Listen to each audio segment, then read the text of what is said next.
My stepdad said I wasn't invited to his lake house anymore. My mom reminded him it was in the trust my grandparents left me. The look on his face was priceless. We were standing in the kitchen after I'd come home for spring break from college. He'd just announced that his new wife's kids would be using the lake house all summer, so I needed to make other plans. Actually, my mom said, not looking up from her coffee, the property belongs to our daughter. Your name isn't on the deed. I watched his jaw tighten. He'd moved into our lives when I was 14 after my dad died. Smooth, charming, always talking about what was his and what was ours. The lake house had been my grandparents' gift to me before they passed. A small cabin on 40 acres where my grandfather taught me to fish, and my grandmother let me pick wildflowers for the kitchen table, where I'd spent every summer of my childhood. The trust was ironclad, managed by their attorney until I turned 21, which happened to be last month. My stepdad had been treating it as his personal retreat for years. He'd renovated without asking, installed a new dock, and hosted his business partners there every other weekend. I'd been too young to stop him, and my mom had been too in love to care. Every time I'd ask to visit, he'd have some excuse. Maintenance issues. Already booked. Not a good weekend. That's community property, he said, his voice tight. No,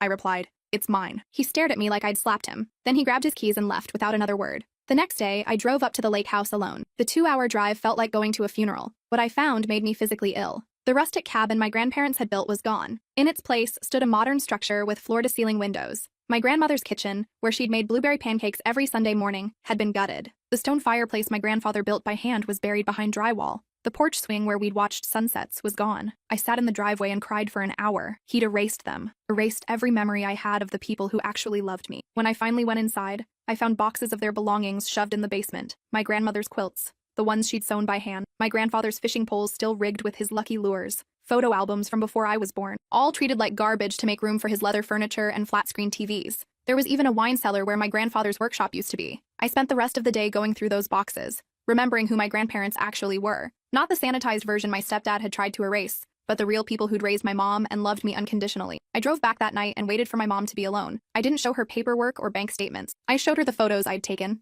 My grandmother's garden, now a concrete patio. The window seat where we'd read together, ripped out for a wine fridge. The bedroom where I'd slept every summer, converted into a home gym. He destroyed it, I said, my voice breaking. He destroyed the only thing I had left of them. My mom stared at the photos. Her hands were shaking. I didn't know, she whispered. He said he was making improvements, that you'd love it. I hate it, I said. And I hate that you let him. She started crying then. Real, ugly crying. The kind that comes from realizing you've failed someone you love. I was so lonely after your father died, she said. I thought I needed someone to take care of us. We were taking care of each other just fine, I said. That night, she told him to leave. He laughed at first, said she was being dramatic. Then he saw her face and realized she was serious. He grabbed his keys and slammed the door so hard the frame cracked. But he came back the next morning, not apologizing, demanding. And that's when I learned the truth about what he'd really done. He walked in like he still owned the place, despite my mom having changed the locks overnight. She'd left the door unlocked, wanting to face him one more time. He had papers in his hand and that smug look I'd grown to hate over the years. You think you can just kick me out? He said,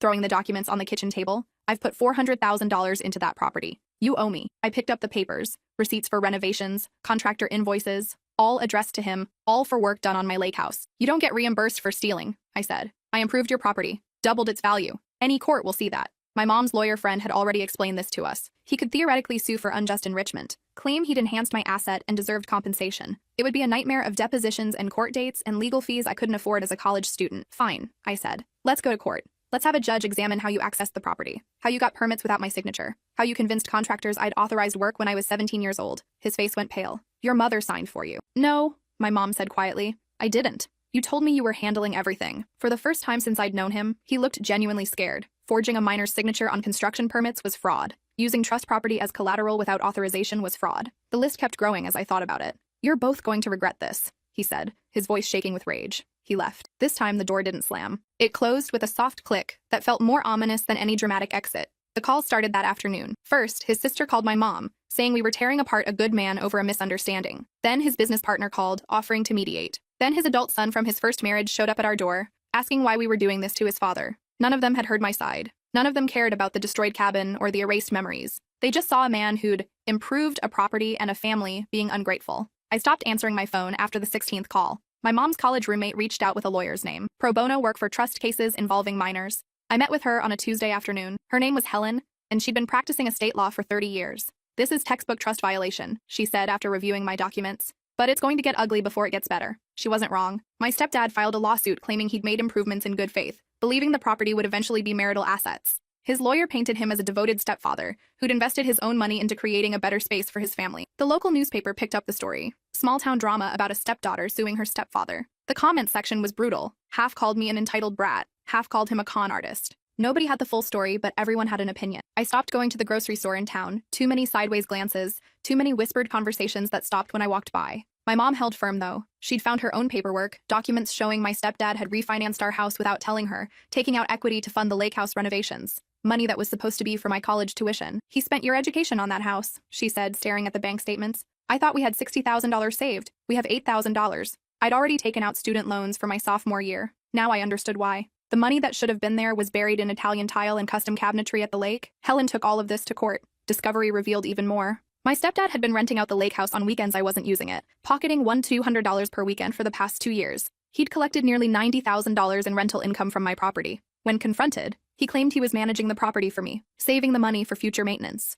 There was no savings account. The money had gone to his boat, his new truck, his daughter's wedding. The judge wasn't impressed. The hearing lasted 4 hours. My stepdad's lawyer tried to paint me as vindictive, claiming I was punishing him for divorcing my mom. Except they weren't divorced. He'd moved out, but my mom hadn't filed papers yet. Let me understand this correctly, the judge said, looking over his reading glasses. You've been married to the defendant's mother for 7 years. You've had access to property held in an irrevocable trust for a minor. You've made substantial alterations without trustee approval. You've collected rental income without reporting it to the beneficiary. And you've refinanced the marital home to fund these alterations? I was improving family assets, Your Honor. Family assets? The judge looked at the trust documents. This property was never a family asset. It was held in trust, untouchable by anyone except the beneficiary upon reaching majority age, which happened last month. The ruling came 2 weeks later. My stepdad had to pay back all rental income with interest. He had to remove his name from any permits or claims on the property, and he was ordered to pay my legal fees. But the house itself, the renovated monstrosity he'd built, that was mine to deal with. I couldn't afford to restore it. The original cabin was gone, demolished to make room for his vision. I sat on the new deck one evening,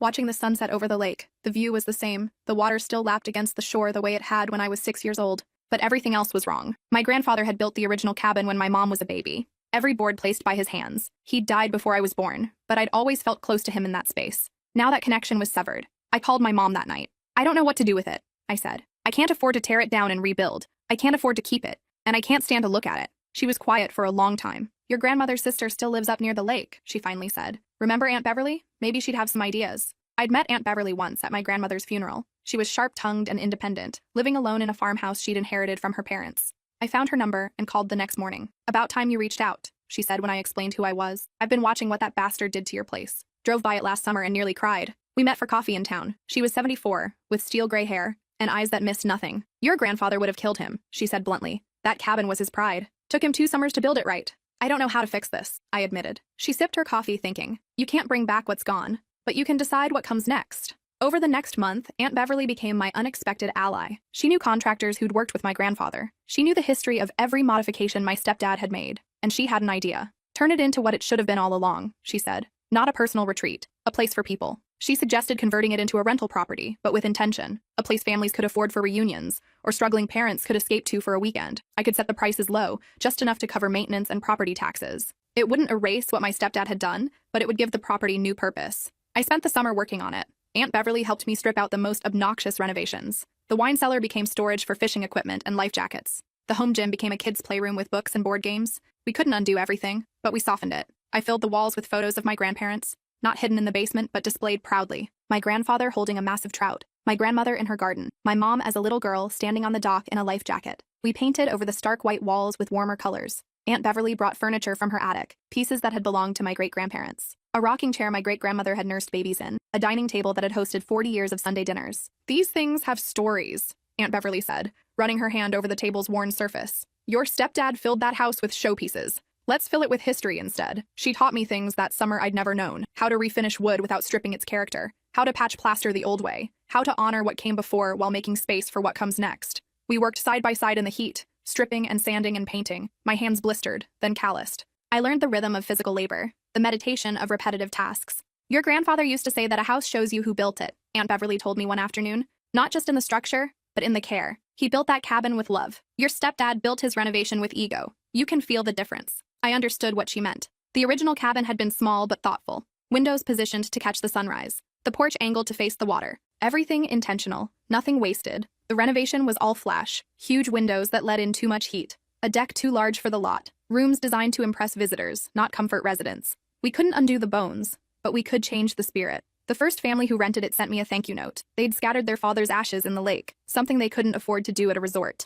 The lake house gave them space to grieve together. We felt welcome there, the daughter wrote, like the house was built for remembering. More notes followed. A couple celebrating their 50th anniversary on a fixed income. A single dad taking his kids camping for the first time. A woman recovering from surgery who needed quiet to heal. People who needed beauty and peace but couldn't afford luxury prices. Each one left the house a little different. Small gifts mostly. A wind chime on the porch. A carved duck on the mantel. A guest book filled with stories and drawings and pressed flowers from the property. I started reading the guest book between rentals. The entries were raw and honest in a way that surprised me. People wrote about marriages ending and beginning, about children lost and found, about parents who'd taught them to fish in lakes just like this one. The house was becoming a repository for other people's memories, not replacing my grandparents' legacy, but adding to it, creating layers of meaning. My stepdad's renovation could never erase. I graduated college 2 years later. The rental income wasn't making me rich, but it covered the costs and gave me something my stepdad's renovations never had: purpose. My mom and I had dinner one evening at her new apartment. She'd finally filed for divorce. The proceedings were ugly, but she'd stopped wavering. "I'm sorry I didn't protect the lake house," she said.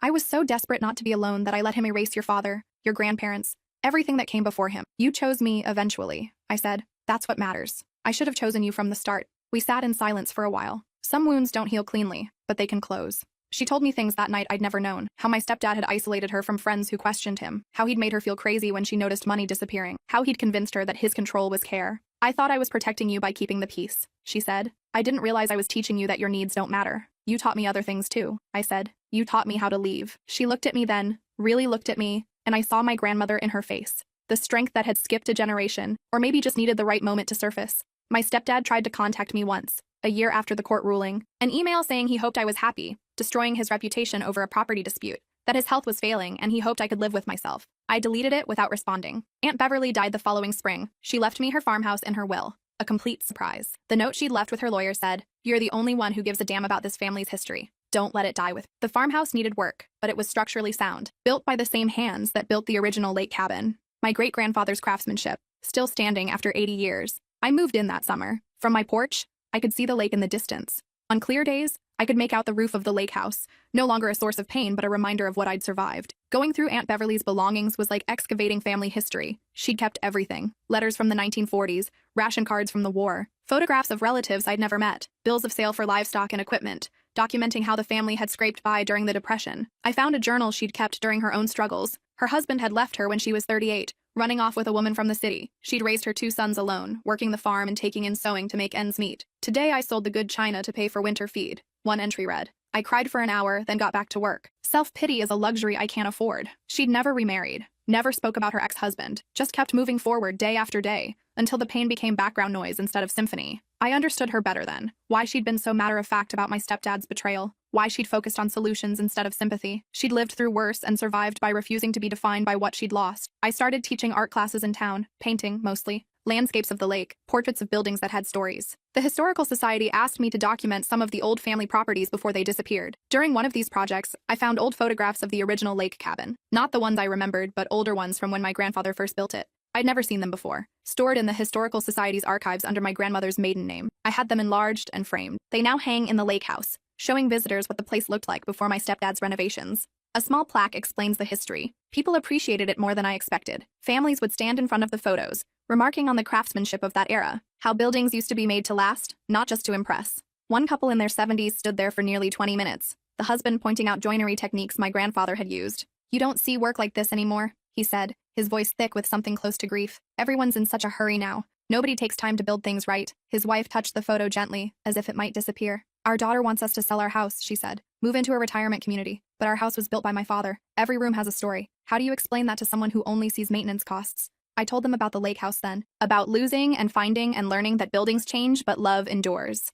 They listened with tears in their eyes, holding hands like teenagers. 5 years after that confrontation in my mom's kitchen, I was cleaning out the lake house between rentals when I found something I'd missed. A loose board in what used to be my bedroom closet. Behind it was a small metal box. Inside were letters my grandfather had written to my grandmother during the war. Love letters, dozens of them, tied with a faded ribbon. And underneath those, a letter addressed to me. My hand shook as I opened it. "To my granddaughter," it began in my grandfather's handwriting. "If you're reading this, I'm gone, but this place remains. I built this cabin for your grandmother when we were young and broke and thought love could weather anything. It did. This place held our best memories and our worst fights and everything in between. I'm leaving it to you because you're the one who understands what it means to build something that lasts. Not in wood and nails, but in spirit. Whatever happens to this building, keep the spirit alive. That's all that matters in the end. I sat on the floor and cried. Not the bitter tears from when I'd first seen what my stepdad had done, but something cleaner. Relief, maybe. Or permission to let go of the guilt I'd been carrying about not being able to restore the cabin to its original form. He'd known. Somehow, he'd known that the building itself might change, but the spirit could endure. I kept that letter in my wallet. On hard days, when the weight of maintaining 2 properties felt overwhelming, I'd read it and remember what actually mattered. My mom started dating again when I was 26. She was cautious this time, took things slow. The man she eventually married was nothing like my stepdad. Quiet, steady, someone who asked questions and listened to answers. His name was Gordon, and he was a retired teacher who'd lost his wife to cancer 5 years earlier. He and my mom met at a grief support group, both hesitant to trust again, but lonely enough to try. At their small wedding, Gordon approached me nervously. "I know I'm not replacing anyone," he said. "I just want you to know I respect your family's history. Your mom's told me about your grandparents, your dad. I'm not trying to erase any of that." I nodded, not ready to trust, but willing to watch. He proved himself slowly, never overstepped, never claimed ownership of things that weren't his. When my mom mentioned the lake house, he asked if he could see photos, not if he could visit. Small things that showed he understood boundaries. The first time he came to my farmhouse for dinner, he spent an hour looking at the photographs on my walls. Pictures of my dad, my grandparents, Aunt Beverly. He asked about each one. Really asked, not just made polite conversation. "Your father was a teacher too," he said, studying a photo of my dad in his classroom. "Your mom mentioned he loved history." "He did," I said,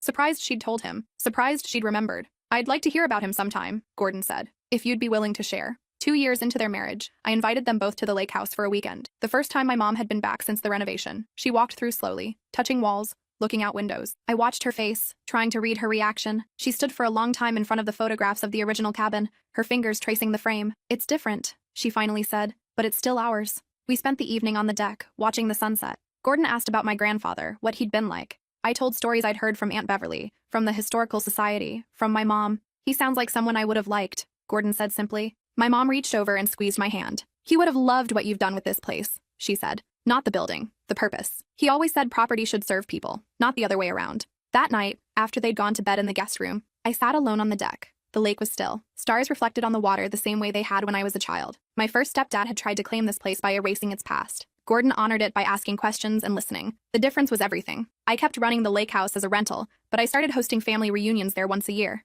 Anyone related to my grandparents was welcome. We'd gather for a long weekend, sharing stories and photographs and recipes that had been passed down. Some of my cousins I'd never met showed up, distant relatives from states away. Each one brought pieces of family history I'd never known. My grandfather's service medals, my grandmother's recipe book, a quilt she'd made for a great aunt. We spread it all out on the big dining room table my stepdad had installed, the one piece of his renovation that actually served a purpose. 20 people gathered around it, piecing together a family narrative that had nearly been lost. My second cousin brought a recording of my grandfather singing, his voice, preserved on a cassette tape from 1982, singing folk songs at someone's birthday party. We played it on the deck as the sun set, and for a moment, he wasn't gone. He was there, part of the gathering, his voice carrying across the water. That's when I realized what my grandfather had meant about keeping the spirit alive. It wasn't about the building. It was about the gathering, the sharing, the remembering. One cousin, a genealogist, had traced our family back 6 generations. She brought charts and documents showing how we'd all descended from immigrants who'd settled this area in the 1880s, how my great-great-grandfather had bought land for $200 and built a life from nothing. "We almost lost all of this," she said, looking around the room. "If you hadn't fought for this place, we wouldn't be here.